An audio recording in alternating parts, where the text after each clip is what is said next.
Welcome back. Unranked podcast. You have Elijah here along with Grant. We're going to touch on a couple, mostly all basketball topics today, starting with the NBA. Then we're going to touch on a little bit of Olympic basketball and follow that up with, heavy Pistons, what they should do in this draft, both being, local Michigan kids here, local Pistons fans. So anything you want to say, Grant?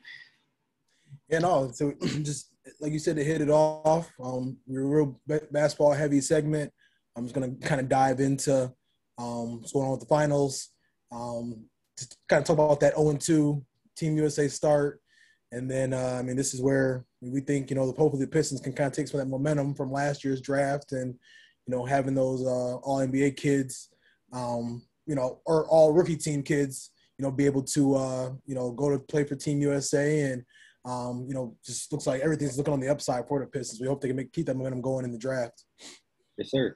So, we're going to touch on tonight's game. Should be tipping off here rather soon. So, we're going to try to, get this one out tonight before, this game gets going too much. But, we have the Bucks heading in, down 2-1. Giannis has been, dominating. He was able to snatch one the last time around. So, it's going to be rather interesting just to see what they could do and put together this time, whether he can keep dominating and go out there and get a dub, because it's kind of, real backs against the wall. I'm not sure if you don't get this one, how good your chances are to go out there and do it. Right. Absolutely. Yeah, so I just kind of piggyback off of that. I think it's going to be great games, probably be the best game of the series. They say this is like usually that game that kind of decides which way things are going to go. Because if they end up going 2-2, it turns to a best of three, and then if Phoenix finds a way to steal this game, there's chances are pretty good in their favor. They're going to win it all.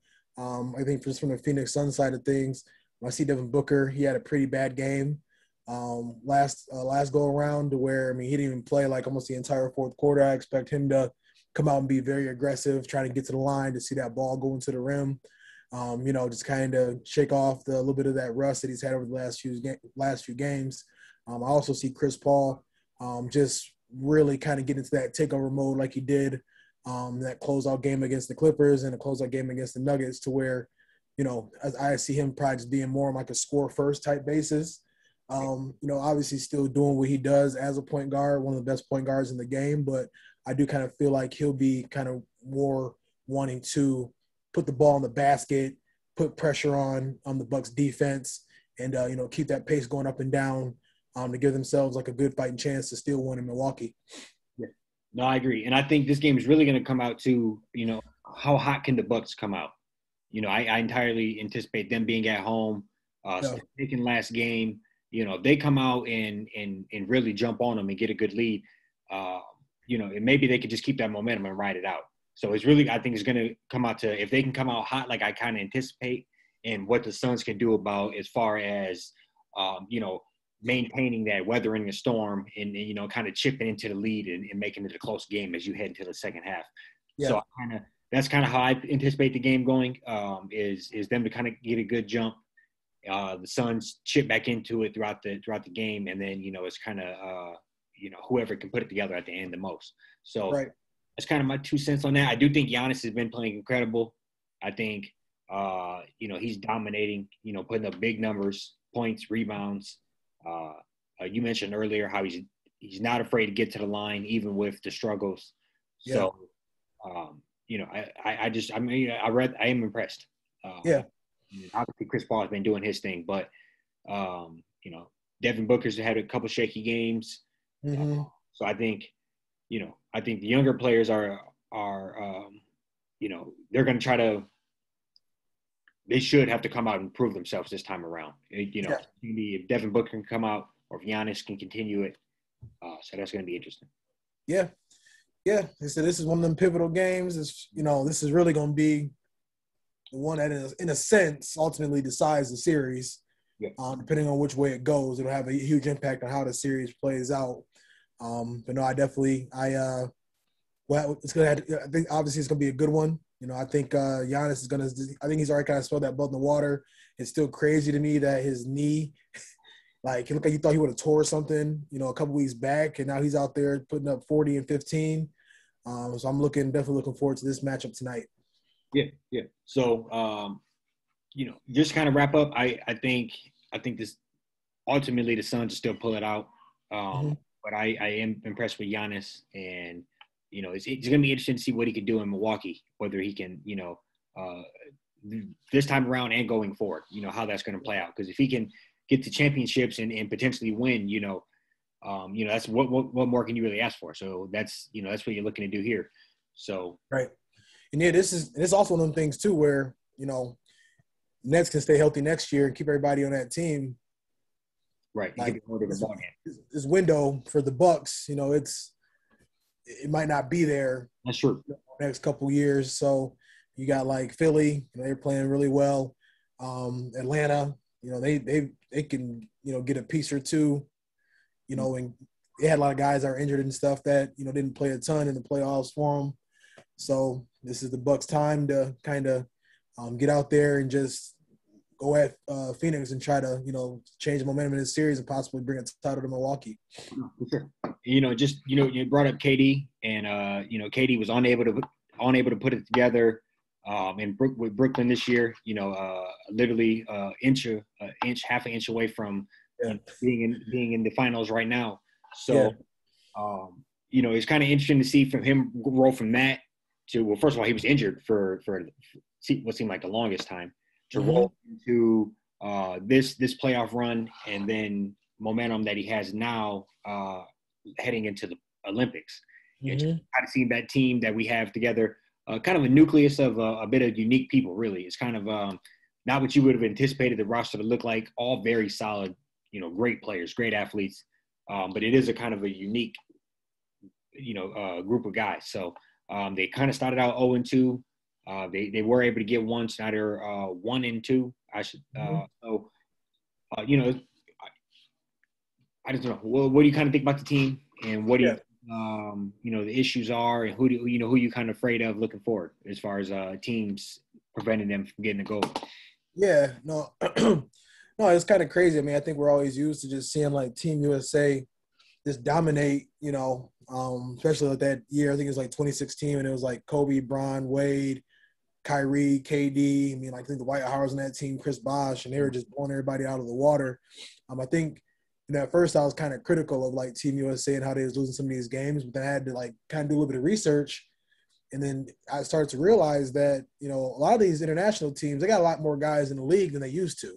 Yes. So I think I saw that Nigeria has like 7 or 8 players that are on NBA rosters currently. Spain, 7 or 8 players.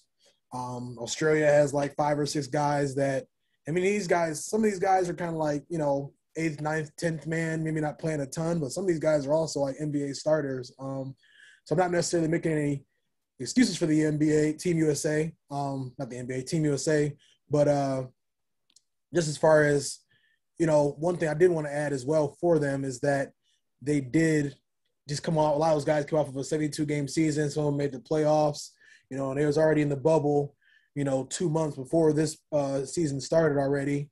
So I think, some of them guys probably do got some pretty tired, weary legs. So there's a lot of factors that are kind of coming into play, but it all comes down to it. It's just it's exhibition round. So, the games that really matter are going to be here in a couple weeks, and they'll also be getting Devin Booker along with Chris Middleton added to the group as well as soon as they finish up this final series. For sure. And, I would say, that's kind of what happened to the team, and I think it was 2004. They kind of approached it very, very casually, and kind of got hit in the mouth by the world, I would say, and they didn't realize just how good the world had caught up. They were used to cruising and just getting it done very easily. So I would say that's why they tried so hard to redeem themselves in 2008, in 2012. Those are awesome teams, and I wouldn't say that this team is on the same caliber, but they are very formidable. I mean, you have some Hall of Fame players on here. You have the whole roster's full of all-stars. So I would say they should be able to get it done. You know how casually people can take it starting out, and just like you said, coming off a long season. And I got the share screen on here, and I'm just looking at some of the other teams. Like Argentina has 4 or 5 NBA players on it. Australia is loaded with Patty Mills, Joe Ingles, Aaron Baines, Dylan, Josh Green. France has 5 or 6 players. Germany has 2, including Mo Wagner.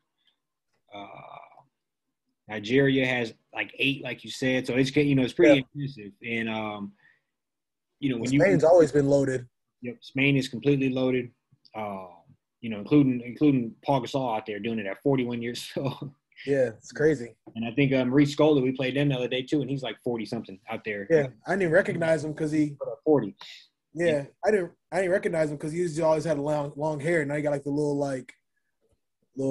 buzz cut. Sure. Yeah, no, I didn't either. Actually, he was one of them. I just remember when he hit the league, he was one of them guys that like, who is this guy? Like he kind of. Yeah. But no, I kind of think some of those teams, some of the ones that I'm afraid of the most, I would say would be once the games get going, really would probably be Australia. Mm-hmm. I think they have a pretty solid squad. Obviously, Nigeria has a pretty solid squad, and I also think you really can't count out Slovenia and Luka because they got a couple NBA players on that roster too. With him kind of putting being driving force.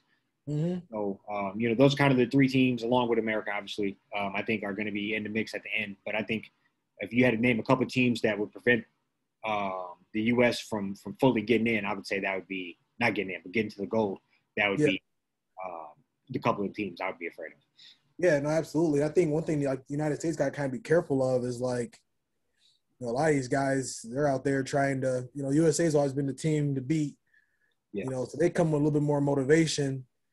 You get then like some of those Team USA guys might be. I mean, you got a lot of guys that, and they have every right to, but, like declining to go, just wanting to kind of hang back, rest, relax, which they totally, don't blame them. They, just got them playing like 72 games in like 4 or 5 months. So this is kind of where it's like USA needs to, try to kind of lock in and really, not take a night off or, take all these teams serious. Because one thing I did notice, they're not going to be getting the calls they're getting the NBA.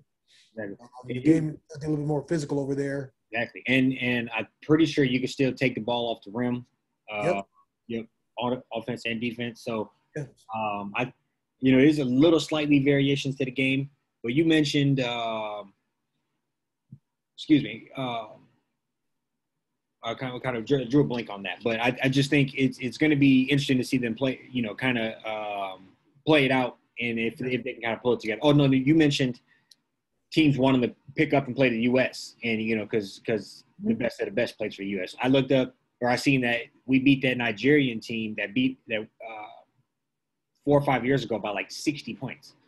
Yeah. When you consider that probably some of them guys were on that team just getting completely annihilated. They're going to come up for they're going to play a little harder than a group of guys who had maybe no association with the last win. Absolutely. Yeah. And I saw on Twitter a whole bunch like, these are exhibition games, but these games, this is like bragging rights. Like these games matter. Like, so that's, a lot of these teams can be out there very, very motivated to be the one to knock out, Team USA. I believe it's for seeding. So, okay. So you're going to have a tougher road playing, going 1 and 2. It's So, no, it's kind of, just, and, finally, I would say, obviously we're both rooting for the U.S., but I think they have there are a lot to prove still with this roster here. But you said Devin Booker, that'd definitely be a great addition. They do need an addition. Playmaking. So I think what they're missing right now, like a lot of what I watched a little bit of both of the games. I feel like he doesn't really like have like a floor general. Like Dame Lillard is a point guard, but he's kind of like like a score first kind of guy. You know what I mean? It's like I just feel like right now it's just kind of like, all right, like who gonna get who open, or like who gonna beat their man off the dribble. I don't really see a ton of like. The previous teams had LeBron, Chris Paul, like, guys that was able to distribute, get other people involved, things along those lines, to where, at least what I've seen, I haven't watched like a completely full game, but I watched like two halves, and it was kind of like, all right, like now we're in trouble, and Dame going to fire off a 30-footer.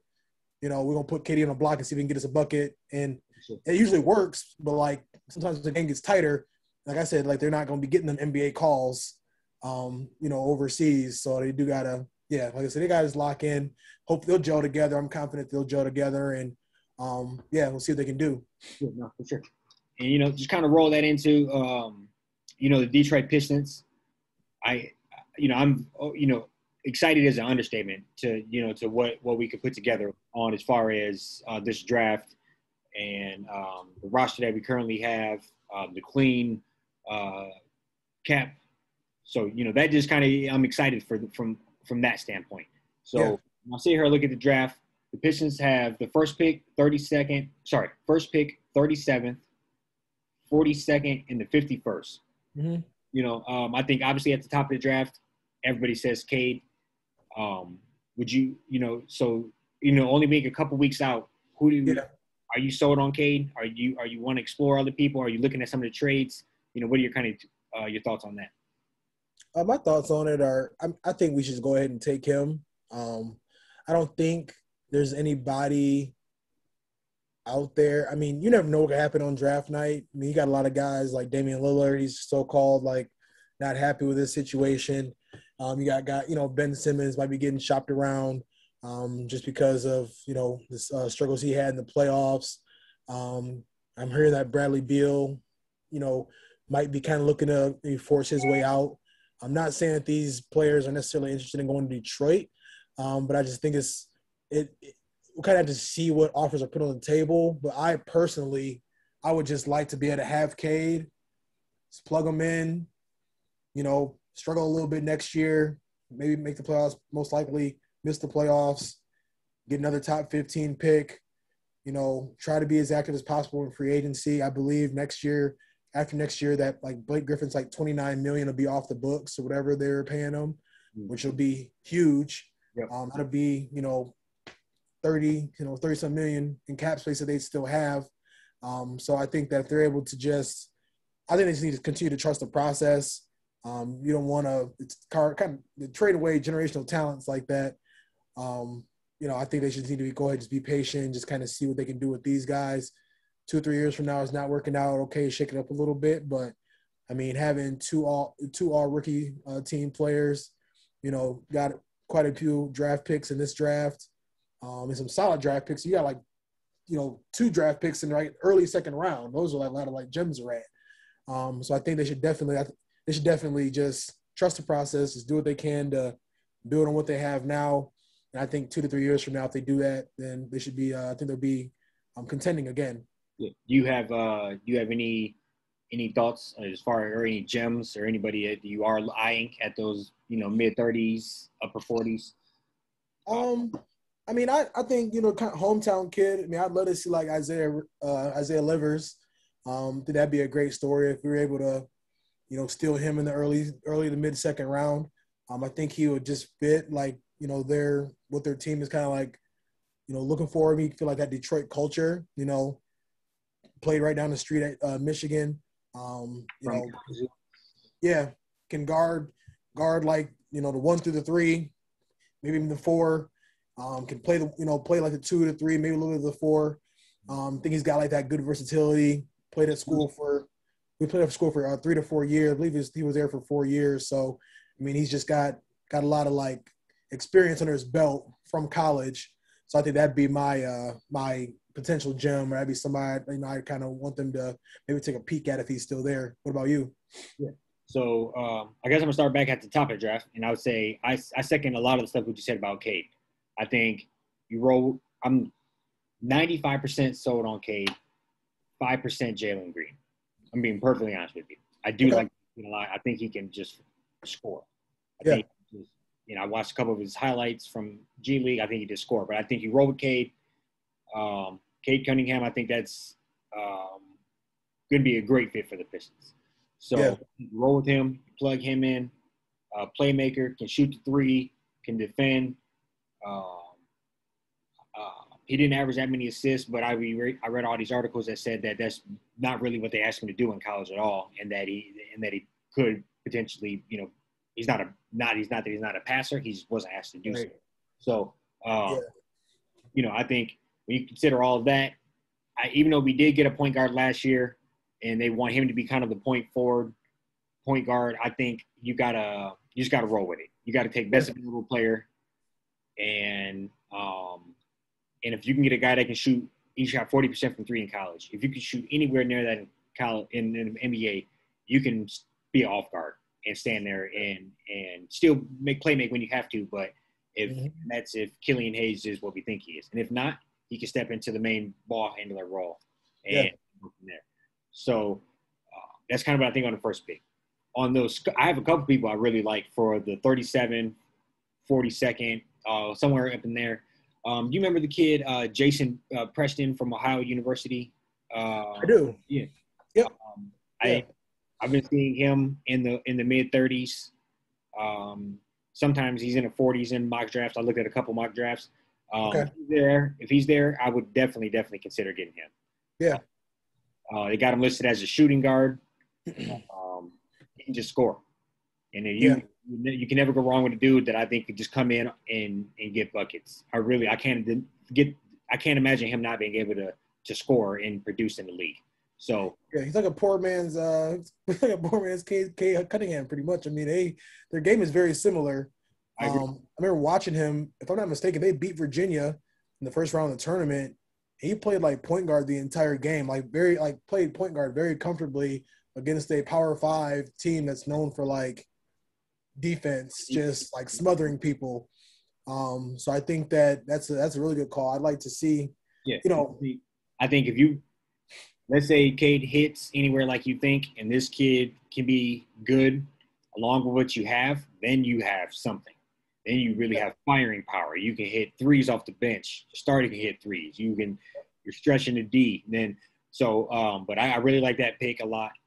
Another player, just a Big Ten guy. I'm not sure. I think it's just worth the risk. And I would say Luka Garza. I would say you got to get a big guy. He can shoot. He can has a little bit of a low post game. He can, if he's there at like the 51st pick all day, I'm taking him. Probably not even second guessing. And just a complete thrower out, diamond in the rough.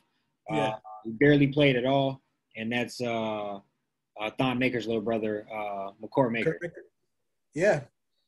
And I would say, when you have the first pick in the draft, you can swing for the fences on a player like him at the 42nd pick or the 51st pick. I would not take him at 37 if Jason Preston's still there. But somewhere in that 42nd or that 51st for sure, I would say he's a big guy. And Lord knows what he could become. I see that kind of, those are some of the diamond in the rough, just swing for the fences. And if they hit, you're looking like the greatest GM in the world in a couple of years. And if they don't hit, nobody's really going to judge you for taking a freak of nature with the 42nd pick in the draft. So. Right. No, I agree with that, man. I think, and like the Pistons are in such a great spot right now to where it's like, you already got like your starting five essentially just good to go. You probably got they're like top 7 to 8 players are pretty much solidified, at least for the upcoming season, barring any drafts or any trades during the draft or like anything in free agency that happens. But I feel like they are in a good spot where they can kind of roll the dice a little bit. I do love that, going for like a 4-year guy, second round, somebody that's going to, footwork's going to be there. Ability to score is going to be there. Like a player like Luka Garza, we saw what he was able to do in college. And I think he could have a solid career. I mean, that's, I wouldn't be mad at, taking that type of gamble. I agree with you 100%. Like, they have all the cards at this point. This is just one of them situations where let's not mess this up. I saw that, Houston is actively trying to get the first overall pick from Detroit. Cade is from Texas. So it'd be, perfect situation for him to be in Houston, things along those lines. So I just hope that they can just hopefully they're in that, having those conversations now where it's like, okay, we just going to build this thing bottom up, and not be trying to take all these risks. And, there's not one person I want on the Houston Rockets to be in Detroit at this point in time. So I agree with you, though. Yeah, no, I think they should definitely swing for the fences with some of these mid-second round, late second round picks. If they don't work out, cut them or ship them off in a trade to try to get, some more help, some other pieces in order to become competitive again in the East. I agree. And, I think that's that's a wrap for this podcast. Thanks for tuning in. We're going to try to be back at you again soon. That's the Unranked Podcast. Peace. Absolutely. Till next time, guys.